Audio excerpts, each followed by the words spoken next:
Hello everyone. Welcome to our YouTube channel Lingua Souls. Today we have brought before you Lesson 5, The Snake in the Mirror. The lesson is from your NCERT book Beehive. It is a wonderful story about a young homeopathic doctor, a snake, and a mirror. Likewise, the doctor was fond of seeing himself into the mirror and admiring his beauty. It seems that the snake was also the lover of his own beauty, his own body, and used to love watching himself into the mirror. So, let us read and understand what takes place in the story and what is the moral involved in the story. So, let us begin with the chapter The Snake and the Mirror. Has a snake ever coiled itself around any part of your body? A full blooded cobra. All of us fell silent. Friends, a conversation is going on between people. At times, we love to discuss about snakes whenever we are sitting free. We love to discuss about such topics that give us some thrill. खतरनाक सांपों के बारे में कई बार चर्चा छिड़ जाती है। ऐसे ही सांपों के विषय में चर्चा चल रही थी। इतने में ही एक होम्योपैथिक डॉक्टर ने पूछा, क्या कभी एक जीता जागता खतरनाक जहरीला कोबरा आपके किसी बॉडी पार्ट के ऊपर आके लिपट गया है? All of us fail silent. सब लोग बिल्कुल शांत हो गए। क्यों? क्योंकि बेहद खतरनाक सिचुएशन के बारे में डॉक्टर ने पूछा है। The question came from the homeopath. Homeopath is a word used for homeopathic doctors that give homeopathic treatment. The topic came up when we were discussing snakes. बात तब छिड़ी जब सांपों के विषय में चर्चा चल रही थी. We listened attentively as the doctor continued with his tale. और हम सब लोग उसकी बात को बहुत ध्यानपूर्वक सुनने लगे. It was a hot summer night about 10 o'clock. गर्मियों का समय था, रात के लगभग 10 बजे का समय. I had my meal at the restaurant and return to my room. Doctor उस समय बैचलर थे, अनमैरिड थे और एक रेस्टोरेंट में अपना खाना खा के रात का वो अपने रूम पे वापस पहुंचे ही थे. I heard a noise from the above as I open the door. दरवाज़ा खोल के वो जैसे ही अंदर पहुंचे अपने घर में, उस समय खपरेल नुमा घर जैसे होते हैं वैसी छत थी.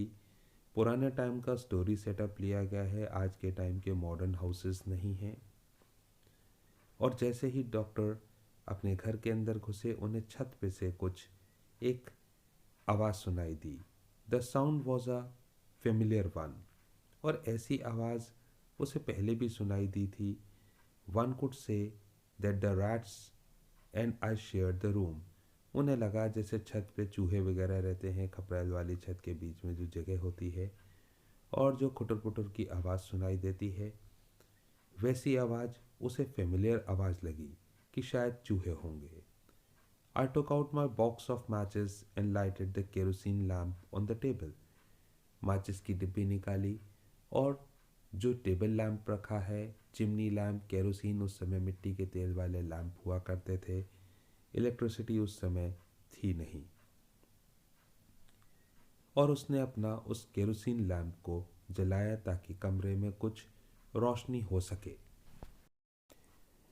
The house was not electrified. It was a small rented room. घर में बिजली थी नहीं, किराए का कमरा था. I had just set up medical practice and my earnings were meagre.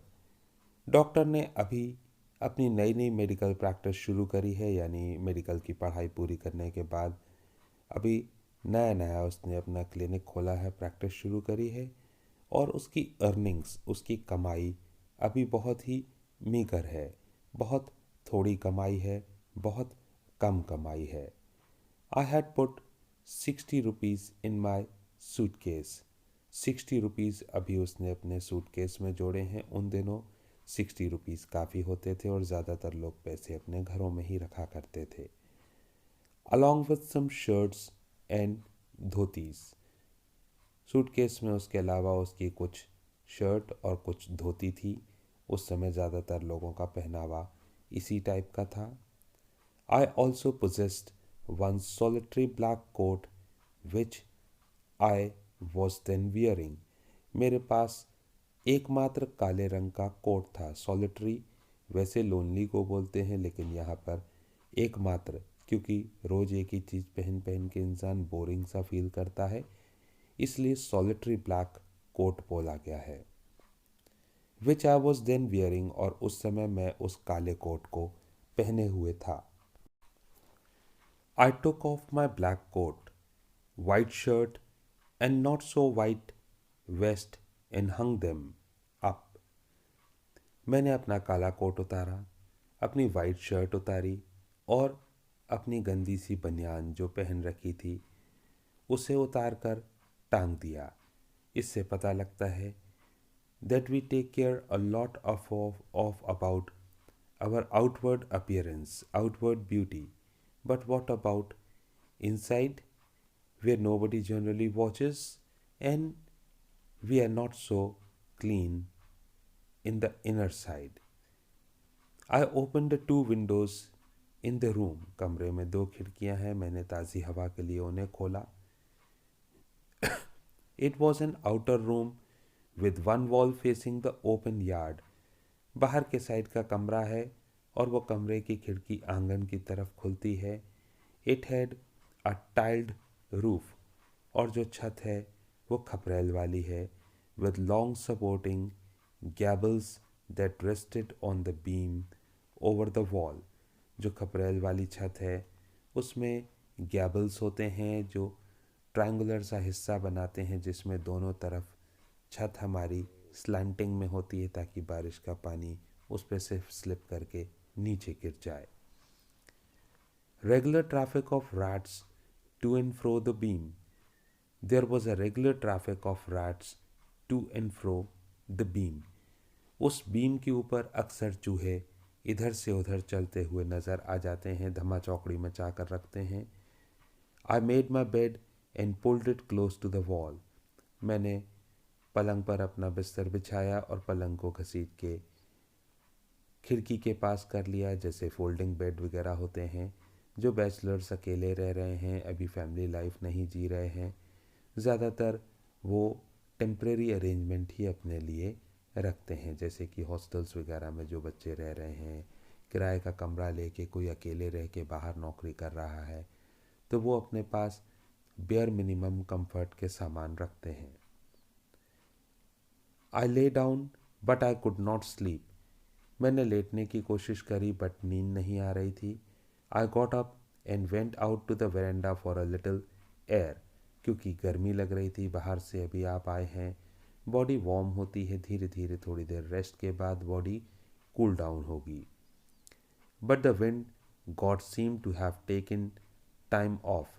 ऐसा लग रहा था जैसे कि हवा भी छुट्टी पे चली गई है। बाहर हवा का नामो निशान भी नहीं था। एक उमस भरी गर्मी वाली रात का समय था। I went back in to the room and set down on the chair. मैं वापस अपने कमरे में गया और जाकर एक कुर्सी पे बैठ गया। आई open the box beneath the table. Table के नीचे एक डब्बा है, मैंने उसको खोला and took out a book the materia Medica, और एक किताब निकाली जो मेडिकल साइंस से रिलेटेड है। Materia Medica was the name of the book. I opened it at the table on which stood the lamp and a large mirror. मैंने उस किताब को खोल के उस टेबल पे रखा जिस पे लैम्प जल रहा है, और सामने एक बड़ा सा मिरर भी है। अ स्मॉल कोम ले बिसाइड द मिरर। एक छोटी कंघी बाल काटने के लिए टेबल के बगल में मिरर के पास में रखी हुई थी।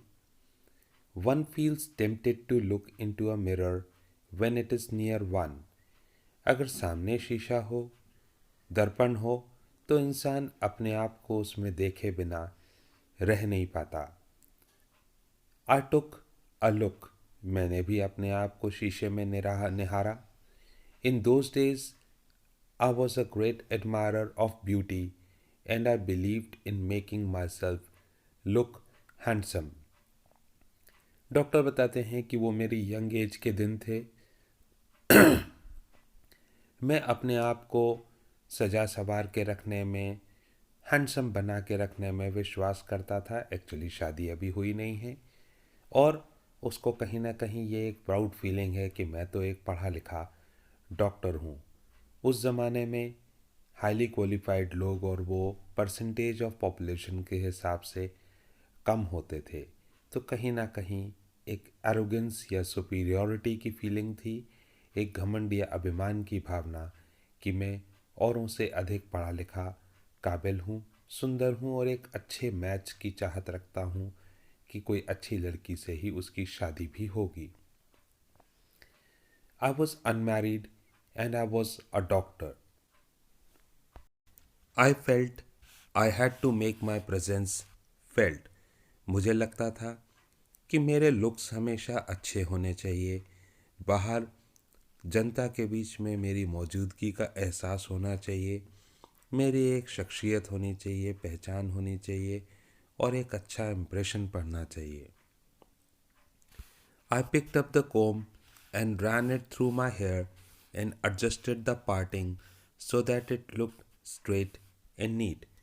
उसने कंघी उठाई और अपने बालों को जो बीच की मांग है उसको इस तरीके से एडजस्ट किया कि उसके बाल एकदम नीट एंड क्लीन और स्ट्रेट दिखाई दें। सजे सवरे बाल एक सुलझे व्यक्तित्व को रिप्रेजेंट करते हैं, स्मार्टनेस को, जो ग्रूमिंग का एक उसको शौक था कि मैं अपने को बिल्कुल बना ठना के रखूं ताकि सबके सामने मेरा एक अच्छा इम्प्रेशन पड़े। Again I heard the sound from above और मुझे दोबारा वही खुटर पुटर की आवाज़ छत पे से सुनाई दी। I took a close look at my face in the mirror. I made an important decision. I would shave daily and grow a thin mustache to look more handsome. Doctor ने जैसे ही अपने चेहरे को शीशे में देखा, उसके दिमाग में एक नया आइडिया आया और उसने एक इम्पोर्टेंट फैसला ले लिया अपने लुक्स को लेकर कि मैं रोज़ शेव किया करूँगा, क्लीन शेवन स्मूथ चेहरे वाला दिखूँगा, and grow a thin mustache और पतली बारीक मूछें रखूँगा ताकि मैं और स्मार्ट और हैंडसम दिखूं। I was after all a bachelor and a doctor. एक तो मैं अभी कुंवारा हूँ और दूसरा मैं डॉक्टर हूँ। कहीं ना कहीं उसके अंदर ये एक प्राउड फीलिंग है कि मेरी तो मार्केट वैल्यू बहुत अच्छी है, मेरी तो डिमांड बहुत अच्छी होगी मार्केट में, सब लोग मुझे पसंद करेंगे, कोई भी लड़की मुझसे शादी करना चाहेगी और मुझे अपने आप को गुड लुकिंग भी बनाकर रखना चाहिए। I looked into the mirror and smile. अपने आप को देख के ही शीशे में मैं मुस्कुरा रहा था। नार्सिसिज्म कहते हैं when a person starts admiring his own body. अपने ही शरीर से जब इंसान प्यार करता है, शीशे में देख देख के निहारता है, इसको हम कहते हैं narcissism. It was an attractive smile. मेरी तो स्माइल भी बहुत अच्छी है। I made another earth shaking decision. मैंने एक और बहुत बड़ा फैसला लिया। I would always keep that attractive smile on my face और अपने चेहरे पे हमेशा इस मुस्कुराहट को मैं मेंटेन करके रखा करूँगा ताकि लोगों की निगाहों में मेरी एक स्माइलिंग और एक प्लेजेंट पर्सनैलिटी वाली इमेज डेवलप हो जाए। टू लुक मोर हैंडसम, सुंदर चेहरा, सुंदर फीचर्स और उतनी ही सुंदर मुस्कुराहट ताकि मुझे सब पसंद करें। I was after all a bachelor and a doctor too on top of it. एक तो मैं बैचलर और ऊपर से मैं डॉक्टर भी हूँ। बस यही प्राउड फीलिंग थी, हमको इस फीलिंग से हमेशा बचना चाहिए। Again came that noise from above और छत से फिर वही आवाज़ आई। I got up, paced up and down the room. मैं उठ के इधर उधर टहलने लगा। Then another lovely thought struck me. मेरे मन में एक और विचार आया। आई वुड मैरी, कि मैं शादी करूँगा। I would get married to a women doctor. वो लड़की एक लेडी डॉक्टर होनी चाहिए। Who had plenty of money, पैसा होना चाहिए, अच्छी मेडिकल प्रैक्टिस होनी चाहिए। Generally a doctor prefers to marry another doctor. Same profession में होंगे, कमाई भी बढ़ जाएगी, एक दूसरे को अच्छे से समझ सकेंगे। पर क्या नरेटर की भी यही फीलिंग्स थी? She had to be fat. Generally कोई भी नहीं चाहेगा, लेकिन वो चाहता था कि जिस लड़की से वो शादी करे वो बहुत मोटी हो, फॉर अ वैलिड रीज़न। और उसका कारण भी उचित बताता है वो। If I made some silly mistake and needed to run away, she should not be able to run after me and catch me. मान लो मैंने कोई गलती करी, तो मोटी होगी तो कम से कम वो भाग के मुझे पकड़ तो नहीं पाएगी, मार तो नहीं पाएगी। कहीं ना कहीं एक फीलिंग्स, एक इमेच्योर, एक यंगस्टर की फीलिंग्स। ख़ास तौर से आप प्रोफेशन में तो कामयाब हो सकते हैं, लेकिन अभी आप अपनी पर्सनल लाइफ और अपने लुक्स और इन सब चीज़ों के बारे में सोच के एक फैंटेसीफुल लाइफ जी रहे होते हैं। एक कल्पना लोक की दुनिया, एक इमेजिनेशन, जिसमें एक अलग ही एक्साइटमेंट, एक रोमांच होता है। With such thoughts in my mind I resume my seat. बस यही सोचते सोचते मैं फिर से आया, अपनी कुर्सी पे बैठ गया। In the chair in front of the table there was no more sounds from above. इस समय कोई खुटर पुटर की आवाज़ छत पे से नहीं आ रही थी। Suddenly there came a dull thud, as if a rubber tube had fallen to the ground. इतने में मुझे कुछ हल्की सी एक धड़ाम की आवाज़ सुनाई दी। ऐसा लगा जैसे कोई रबर की ट्यूब ऊपर से नीचे गिरी हो। Surely nothing to worry about. और मुझे कुछ उसमें ऐसी टेंशन या चिंता का विषय नज़र नहीं आया। Even so I thought I would turn around and take a look. No sooner had I turned than a fat snake wriggled over the back of the chair and landed on my shoulders. मैंने सोचा पलट के देखता हूँ। जैसे ही मैंने पलट के देखा तो एक मोटा सा काले रंग का नाग, कोबरा, कुर्सी पे से होके मेरे कंधे के ऊपर आ गिरा। The snake's landing on me and my turning were simultaneous. और ये बिल्कुल एक साथ हुआ। जैसे ही मैं पलटा वैसे ही मेरे ऊपर वो छत पे से काला नाग आके गिर पड़ा। जिसे मैं चूहे समझ रहा था कि छत पे चूहों की आवाज़ है, वो एक्चुअली छत पे एक काले रंग का नाग था, एक कोबरा था। ज़रा सोचिए, ज़रा इमेजिन करिए, एक जीता जागता जहरीला नाग आपके ऊपर आके अचानक गिर पड़े, वो भी रात के अंधेरे वाले समय में जहाँ और कोई भी नहीं हो। साक्षात मौत के दर्शन हो जाते हैं इंसान को। और ऐसा ही अपने इस स्टोरी में जो डॉक्टर है, होम्योपैथिक डॉक्टर, उसके साथ में भी कुछ ऐसा ही हुआ। आई डेंट जम्प, आई डेंट ट्रेम्बल, आई डेंट क्राई आउट। ना तो मैं उचका, ना मैं कांपा, ना मैं चिल्लाया। There was no time to do any such thing. ऐसा मैं इसलिए नहीं कर पाया क्योंकि ये सब करने के लिए, सोचने समझने के लिए मुझे वक्त चाहिए, कुछ रिएक्शन का समय तो मिले। यहाँ तो कोई समय ही नहीं मिला। The snake slithered along my shoulders and coiled around my left arm above the elbow. मेरे कंधे से स्लिप करता हुआ मेरे लेफ्ट एल्बो के ऊपर, कोहनी के ऊपर आके लिपट गया। The hood was spread out and its head was hardly 3 or 4 inches from my face. और मेरी कोहनी पे लिपटने के बाद उसने अपना फन फैलाया, जो मेरे चेहरे से मात्र 3-4 इंच की दूरी पर था। ज़रा इमेजिन करिए ऐसी situation. It will give you goose bumps, रोंगटे खड़े हो जाएंगे ऐसा इमेजिन करते ही। It would not be correct to say merely that I sat there holding my breath. I was turn to stone.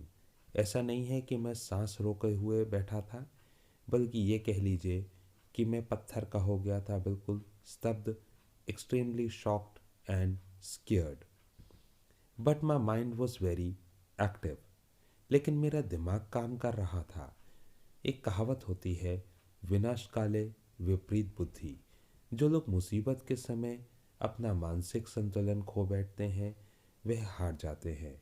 But those who stay calm and composed even during adversity, they only emerge out triumphant। लेकिन जो लोग विपरीत परिस्थितियों में भी अपना मानसिक संतुलन नहीं खोते वही लोग विजेता होते हैं। यहाँ डॉक्टर ने अपना मानसिक संतुलन नहीं खोया। The door open into darkness. The room was surrounded by darkness. कमरे के बाहर अंधेरा, कमरे में भी ज़्यादा रोशनी नहीं है। In the light of the lamp I sat there like a stone image in the flesh. बस कह लीजिए मैं नाम को जीवित व्यक्ति हूँ, लेकिन हिल भी नहीं सकता। जैसे एक पत्थर की मूर्ति अपने आप नहीं हिल सकती, वैसी ही कुछ मेरी भी कंडीशन हो गई थी। कोबरा मेरी कोहनी पर लिपटा है, फन फैलाए मेरे चेहरे के सामने, बस 3-4 इंच की दूरी पे एक बाल बराबर भी हरकत हुई, और अगर उसने डस लिया तो जहर से उसकी मौत भी हो सकती है। इसीलिए वो बिल्कुल एकदम जड़ हो गया था। He turn to stone. I felt then the great presence of the creator of this world and this universe। साक्षात मुझे भगवान के दर्शन हो गए। मुझे भगवान की याद आ गई जिसने इस संसार को, इस सृष्टि बनाया, इस सृष्टि की रचना करी। God was there. भगवान होते हैं। Suppose I said something and he did not like it. मान लो मैंने ऐसी कोई बात कह दी और उन्हें पसंद नहीं आई तो शायद इसीलिए उन्होंने ये मुसीबत मेरे सामने भेज दी। नाराज़ हो गए। I tried in my imagination to write in bright letters outside my little heart the words O God. और इसीलिए कहीं प्रभु मुझसे नाराज़ तो नहीं हो गए। सुनहरे अक्षरों में मैंने अपने दिल पे लिखने की कोशिश करी, ओ गॉड, यानी दिल से मैंने भगवान को याद किया कि भगवान, हे प्रभु बचा ले, हे प्रभु रक्षा कर। There was some pain in my left arm. It was as if a thick leaden rod, no, a rod made of molten fire, was slowly but powerfully crushing my arm। मेरे लेफ्ट आर्म में थोड़ा दर्द हो रहा है क्योंकि snake अपनी उस जकड़ को टाइट करता जा रहा है, और उसका गर्म सा शरीर जो है, मुझे बिल्कुल ऐसा लग रहा है जैसे एक कोई लोहे की छड़ गरम करी हुई मेरे हाथ पे लपेट दी गई हो। एक मोल्टन रॉड, एक फायर वाली रॉड या रस्सी मेरे हाथ पे लपेट दी गई हो। यानी the body was warm and the snake was tightening it's grip. इसको अतिशयोक्ति या हाइपरबली कहते हैं। किसी चीज़ को बढ़ा चढ़ा के बताना ताकि पढ़ने वाले रीडर्स को इंजॉय करने का मौका मिले, एक रोमांच वाली फीलिंग उनके मन में क्रिएट हो। The arm was beginning to be drained of all strength. What could I do. मेरा हाथ बिल्कुल अपनी एनर्जी खोता जा रहा है। अब मैं कर क्या सकता हूँ। बस यही एक चिंता का सबब है, परेशानी का कारण है कि करूँ तो करूँ क्या, कैसे इस मुसीबत से अपने आप को बचाऊँ। At my slightest movement the snake would strike me. मेरे जरा से हिलते ही वो मुझे काट लेगा। Death lurked 4 inches away. मौत मुझसे बस 4 इंच की दूरी पे मंडरा रही थी। Suppose it struck. मान लो अगर उसने मुझे काट लिया तो। What was the medicine I had to take. कौन सी दवाई लूँगा मैं। There were no medicines in the room. कमरे में कोई दवाई ही नहीं।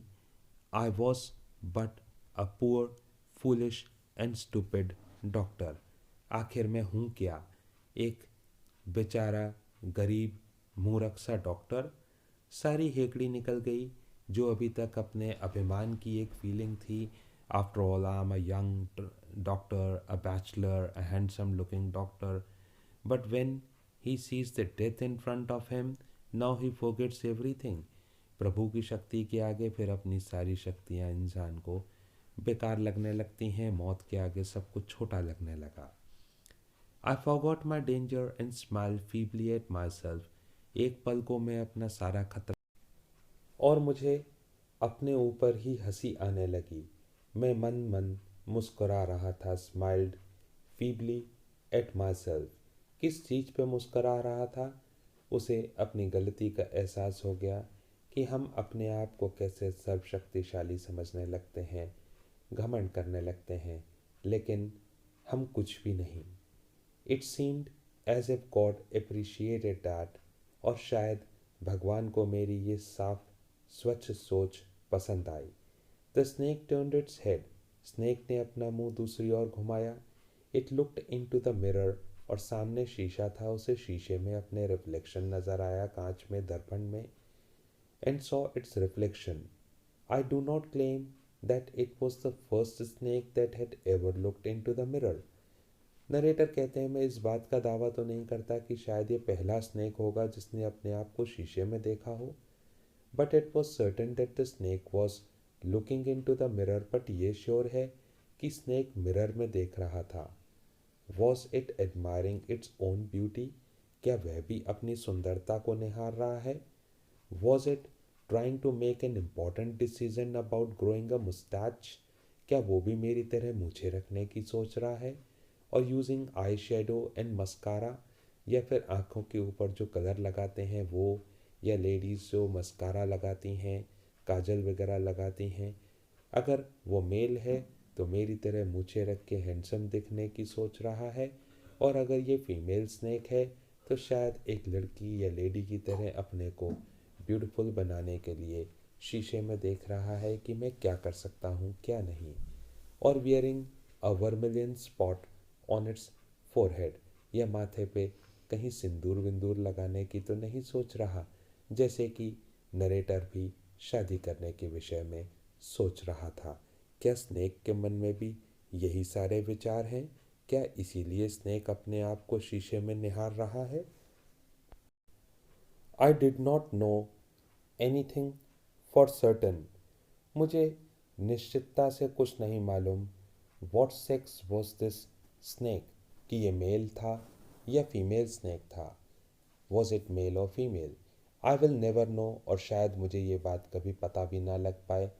For the snake unbound itself from my arm and slowly slithered into my lap.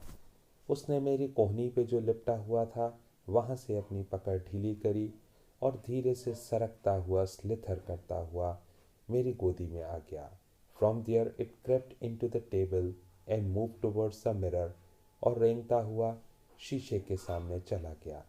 Perhaps it wanted to enjoy its reflection at closer quarters. ऐसा लग रहा था जैसे वो नज़दीक से अब अपने आप को मिरर में देखना चाहता है। I was no mere image cut in granite. और अब मेरी स्थिति पहले जैसी पत्थर जैसी नहीं थी कि मैं ग्रेनाइट की एक मूर्ति की तरह हूँ, क्योंकि कोई स्नेक अब मुझसे दूर होगा। I was suddenly a man of flash and blood. और मेरे अंदर फिर से एक मनुष्य वाली प्रवृत्ति आ गई, एक चेतना जागृत हो गई। स्टिल होल्डिंग माई ब्रेथ, अभी भी मैंने सांस को कंट्रोल में ले रखा है। I got up from the chair. अपनी कुर्सी से मैं चुपचाप उठा। I quickly went out through the door and in to the veranda. दरवाजे से निकल के बाहर वरांडा या आंगन में गया। From there I leapt in to the yard. वहाँ से आंगन में। And then I ran for all I was worth. और उसके बाद जो मैंने सरपट दौड़ लगाई, फिर मैंने पीछे पलट के या रुक के नहीं देखा। जान बची सो लाखों पाए वाली फीलिंग उसको आ रही थी। वाह! Each of us heaved a sigh of relief. और जितने लोग सब स्टोरी सुन रहे थे, सब सांसें थाम के बैठे हुए थे कि क्या होगा। और टेंशन सबकी रिलीव हुई, सब ने एक गहरी सांस छोड़ी, एक आह भरी। Somebody asked, doctor, is your wife very fat? और इतने में ही किसी ने मुझसे क्वेश्चन पूछा कि डॉक्टर साहब, क्या आपकी जो वाइफ है वो बहुत मोटी हैं? No, the doctor replied.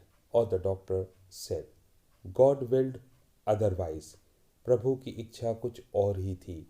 बल्कि उसकी वाइफ बहुत ही दुबली पतली, बाद में डॉक्टर की शादी भी हो गई और वैसा कुछ भी नहीं हुआ जैसा वो सोच रहा था। My life companion is a thin Reedy person, बिल्कुल दुबली पतली लंबी बांस जैसी हैं, with a gift of a sprinter, और बहुत तेज भाग भी लेती हैं जैसे एक स्प्रिंटर होते हैं। स्प्रिंट होती है शॉर्ट डिस्टेंस रेस, बहुत तेज़ दौड़ते हैं लोग 100 मीटर की जो रेस होती है उसमें। तो शायद दुबली पतली हल्की फुल्की है और बहुत तेज़ दौड़ भी लेती है। समवन एल्स आस्क्ड, इतने में ही किसी और ने पूछा, doctor when you ran did the snake follow you, क्या जब आप भागे थे तो क्या स्नेक ने आपका पीछा किया था? The doctor replied, I ran and ran till I reached a friend's house, मैं तब तक भागता रहा जब तक मैं एक दोस्त के घर पे नहीं पहुंच गया। Immediately I smeared oil over my self and took a bath, जाके पूरे शरीर पे मैंने अपने तेल लगाया और मैं नहाया। I change into fresh clothes, और मैंने अपने कपड़े भी बदल लिए। The next morning at about 8:30, I took my friend and one or two others to my room to move my things from there. अगले दिन सुबह 8:30 बजे मैं अपने दोस्तों के साथ वहाँ पहुँचा कि मैं अपना सामान वहाँ से हटा लूँगा, मैं वहाँ नहीं रहूँगा। But we found we had little to carry, लेकिन वहाँ पहुँच के देखा तो वहाँ से हटाने के लिए कुछ था ही नहीं। Some thief had remove most of my things, कोई चोर रात को मेरा पूरा सामान चोरी करके ले जा चुका था। The room had been cleaned out but not really, कमरा तो पूरा साफ कर दिया गया था लेकिन नहीं, सब कुछ नहीं ले गया वो। The thief had left behind one thing as a final insult, चोर एक चीज़ मेरी बेइज्जती करने के लिए छोड़ गया था, और वह चीज़ थी उसकी गंदी सी वेस्ट, उसकी गंदी सी बनियान। वो भी नहीं ले गया, वो उसको छोड़ गया। What was that? I asked. The doctor said, My vest, the dirty one, मेरी गंदी सी बनियान छोड़ गया। The fellow had such a sense of cleanliness, लगता है चोर बहुत ही सफाई पसंद था। The rascal could have taken it and used it after washing it with soap and water. वो गधा, वो बेवकूफ़ कहीं का, उसको ले जा सकता था, साबुन से धो के पहन लेता, इस्तेमाल कर लेता। किसी ने फिर पूछा, did you see the snake the next day doctor, अगले दिन आपको वो सांप दिखाई दिया क्या? द डॉक्टर लाफ्ड, डॉक्टर ज़ोर से हंस पड़ा। I have never seen it since, उसके बाद वो मुझे सांप कभी नहीं दिखा। It was a snake which was taken with its own beauty, वह सांप तो अपनी ही सुंदरता में मदमस्त किस्म का सांप था जो अपने बारे में ही सोचता था और निहारता था। तो दोस्तों, आपको अब मॉरल ऑफ द स्टोरी तो समझ में आ ही गया होगा कि हम लोग कुछ भी नहीं, हम लोग अपनी सुंदरता, अपने गुण, अपनी शक्तियों, इन सब पे अभिमान करने लगते हैं। लेकिन when it comes to the power of God, the power of nature, हम वहाँ पर हमारी शक्ति कुछ भी नहीं है। सोचें तो हमारे अंदर फीलिंग आ जाती है कि हम बहुत बड़े हैं, हम बहुत शक्तिशाली हैं, लेकिन मौत के आगे जहाँ हम सब बेबस और छोटे पड़ जाते हैं, तो हमें कभी भी अपने ऊपर घमंड नहीं करना चाहिए। We must learn to be more humble. ये स्टोरी वैकोम मोहम्मद बशीर के द्वारा लिखी गई है, जो कि एक बहुत ही फेमस राइटर हैं, and translated from the Malayalam by V Abdullah. और ओरिजिनली इसको मलयालम में लिखा गया था, जिसे वी अब्दुल्ला ने इसको ट्रांसलेट किया है इंग्लिश में। So I hope you enjoyed the story and its explanation. If you like it, please do like and subscribe our channel Linguasols, and share it with your near and dear ones. So thank you once again for joining.